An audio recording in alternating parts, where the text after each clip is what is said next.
আমাদের জীবনে সব সময় আমরা ভাবি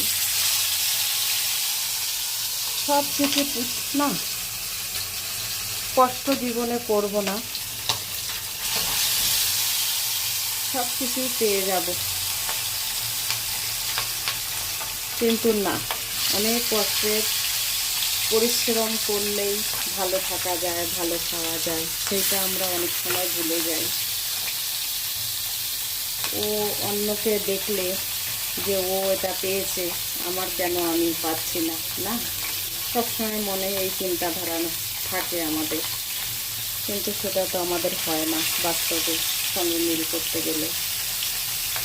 বন্ধুরা, কথাটা বলেছি ঠিক বলেছি তো? ভালো, যদি তোমাদের কথাগুলো লাগে তাহলে লাইক কমেন্ট করে পাশে থেকেও। টাটা।